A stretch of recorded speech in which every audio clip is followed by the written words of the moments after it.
আজ লাল হইল যেন রক্তেরি বরণ।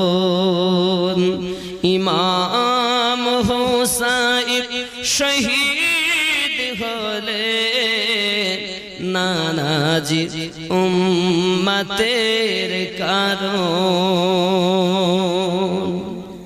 150 খান চিঠি দিয়া কুফায় ডাকে ধোকা দিয়া। 150 খান চিঠি দিয়া কুফায় ডাকে ধোকা দিয়া।